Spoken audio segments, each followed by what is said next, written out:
بسم الله الرحمن الرحيم. عشاق كرة السلة في كل مكان، أهلا بيكم في مباراة الأهلي سبورتنج وأهلي، دور قبل نهائي كأس مصر. معايا ومعاكم النهارده ضيفنا في هذا اللقاء كابتن رامي جنيدي مدرب منتخب مصر والمدير الفني لنادي هليوبلس. أبو الكباتن ازيك؟ اهلا بحضرتك. أخبار اللي أنت شايف المباراة النهارده إيه؟ صعبة على الفرقتين ولا سهلة؟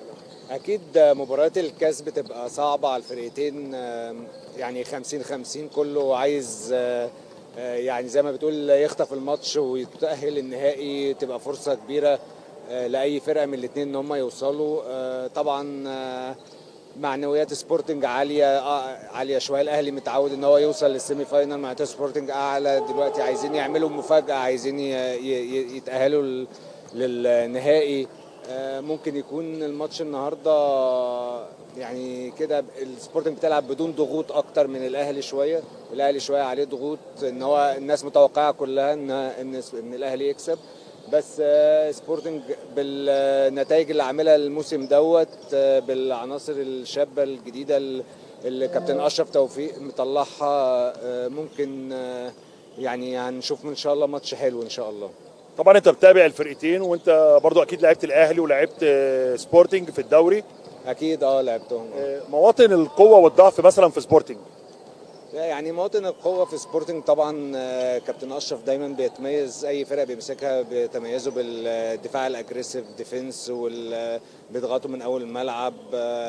عندهم دلوقتي صانع ألعاب، 2 صناع ألعاب صغيرين وليهم مستقبل، رفعت وشيخو. برضو دول عندهم قوة، عندهم جردات، كذا جارد، مش عايز يعني اقول اسم يعني انسى التاني، بس في كذا جارد متميز. عندهم محترف كويس قوي، يمكن من احسن المحترفين في الدوري المصري، سكورر عالي جدا. لو اتوفق النهارده هيبقى مشكله على الاهلي كبيره. دي يعني السبورتنج متميز اكتر من البريمتر بره، بيقدروا يسجلوا في نفس الوقت بيدافعوا كويس جدا. الاهلي طبعا عارفين ان نقط القوه بتاعتهم متمثله طبعا في ايهاب وعمرو والمحترف الجديد، اللي منتظرين ان احنا نشوفه النهارده اكتر. يمكن هو لاعب السيريز بتاعت هليوبلس، ما ظهر بمستوى معقول، بس لسه الناس منتظره تشوف بقى في النهائيات هيأدي ايه. طب ايه رايك في قرار مستر اوجستي لما غير المحترف بعد اصابه عمر طارق، مشى جارد وجاب لعيب ارتكاز؟ طبعا ما كانش عنده حل تاني خالص، لان الخمسيه الاساسيه بتاعته عمر طارق اتصابت، كان محتاج ان هو يجيب بديل ليه. وعنده كيجو وعنده سيف، بس مش هيقدر يواجه الاتحاد في الدوري والزمالك في الدوري او في الكاس. النهارده سبورتنج بخمستين، لو حد لا قدر الله حصل له اي اصابه، لو حد عمل فاولات هيبقى مزنوق جدا. فطبعا قرار موفق جدا ان هو يغير المحترف ويجيب لاعب ارتكاز عشان يقدر يعوض غياب عمر طارق، اللي نتمنى له الشفاء ان شاء الله في اسرع وقت ويرجع للملاعب بسرعه ويلحق المنتخب باذن الله. طب انت شايف انسب طريقه النهارده الاهلي ممكن يبتدي بيها المباراه ازاي؟ هل بيلعب بزون ديفenس ولا بيلعب دفاع ضاغط ولا مان تو مان؟ يعني شايف الانسب طريقه مع سبورتنج على الاقل في الفتره الاولى؟ هو كوتش اوجستي دايما متعود يبتدي مان تو مان، عمره ما ابتدى زون ديفنس، بيبتدي مان تو مان عادي. بيبتدي دايما بايهاب وزهران، ومعاهم بقى جارد، يا اما مهيب يا اما ابراهيم هشام. دايما بيسيب الجندي من البنش يجي على السكند راوند، يعني تبقى الجندي محطوط فيها. هيبتدي بالمحترف كافيل والاربعيه مروان سرحان او رامي ابراهيم، هو بيبتدي دايما بمروان يعني. بالنسبه بقى لسبورتنج، سبورتنج دايما بيبتدي بيوسف رفعت، بيبتدي بالمحترف ومعاه خورشيد، محترف ضن ومعاه خورشيد والسلعاوي، ويا اما حسن عامر يا اما في جارد ناسي اسمه بس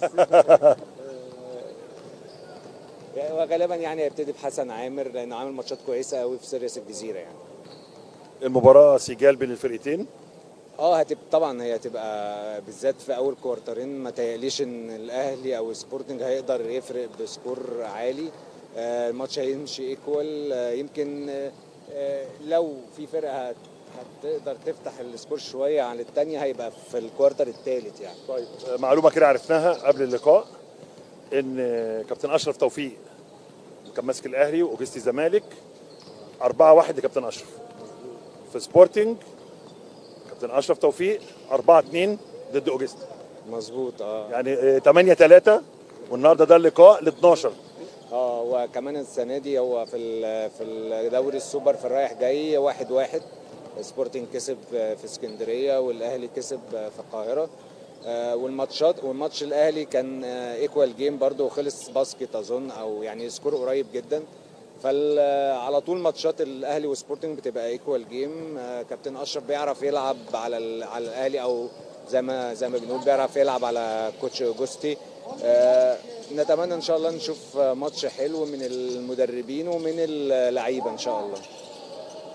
ان شاء الله باذن الله، ونتابع اللقاء مع بعض. وبقول لكل عشاق كره السله انتظرونا بين الشوطين مع كابتن رامي جنيدي وتحليل الفتره الاولى والثانيه من المباراه. فاصل ونرجع لكم تاني. ايكوال جيم ولا وان سايد جيم؟ خلاص كده وان سايد جيم، بس طبعا لسه يعني في هاف تايم تاني.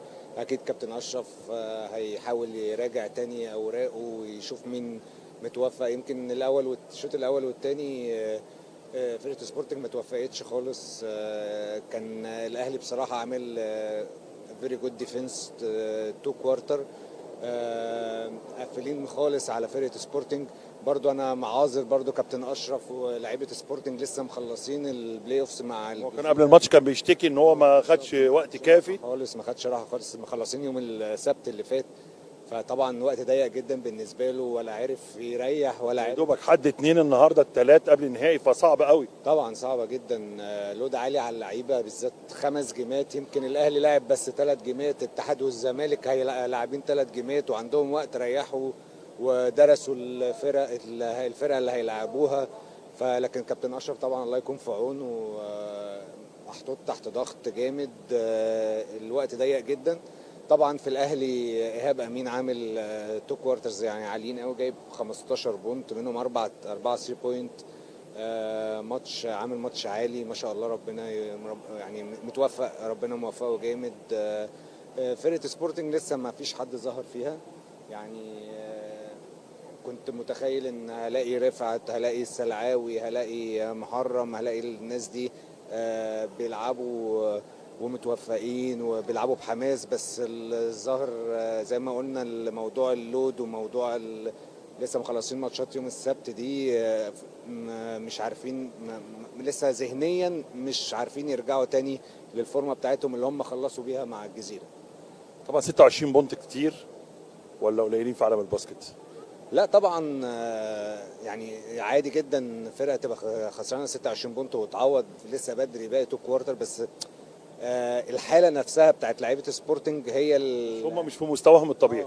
طب لو انت النهارده مكان كابتن اشرف هتقول ايه لفرقتك بين الشوطين؟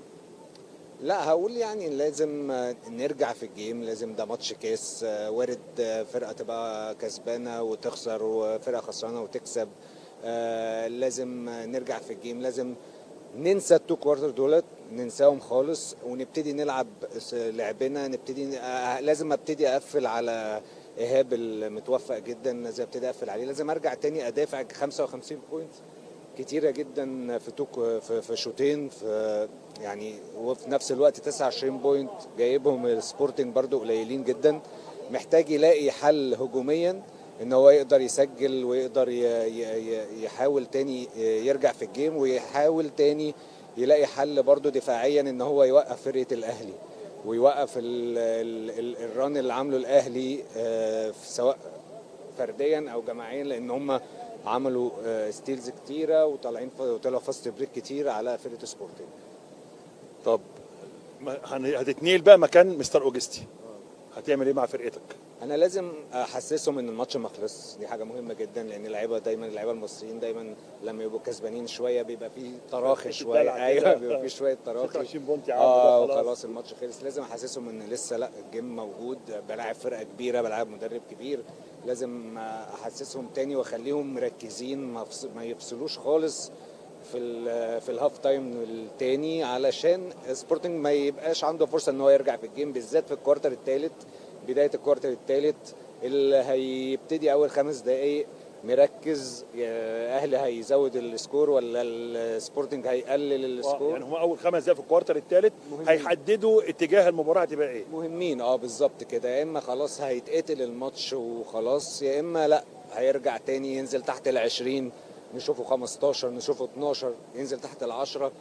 هي دي النقطة اللي مستر اوجوستي لازم هيركز فيها معانا. يعني نص الفترة الثالثة دي اللي هتحدد اتجاه المباراة. يعني دلوقتي اتجاه المباراة هنقول مثلا 70 اهلي 30 سبورتنج، هيتحدد المباراة هتنتهي اكلينيكيا ولا سبورتنج هيبقى ليه كلام تاني وممكن يرجع. بالظبط. برضو يعني في 20 دقيقة 10 و10، في لسه برضو انا بقول 5 دقايق الاولانيين مهمة عشان اللعيبة دايما بتنزل بداية الكورتر الثالث بيبقى فيه دروب شوية.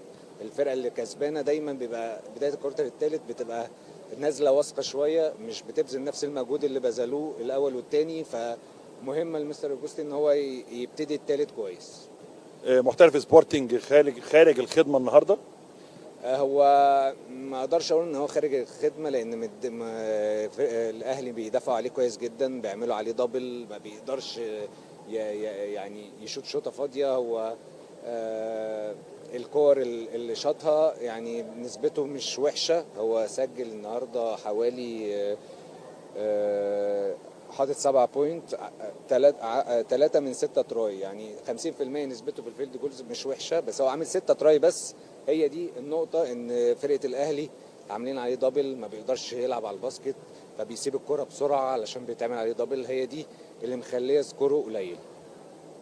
شكرا كابتن رامي، هنشوفك بعد المباراة. وانت لسه معانا في الاستوديو تحليل ماتش الزمالك. ما ننساش يا جماعة ان لسه في مباراة الزمالك والاتحاد او اتحاد وزمالك بعد مباراة الاهلي وسبورتنج يخلصوا عشان نشوف مين هيلاعب مين في النهائي. كابتن رامي معانا بعد المباراة لتحليل الفترة الثالثة والرابعة. فاصل ونواصل ونرجع لكم من تاني.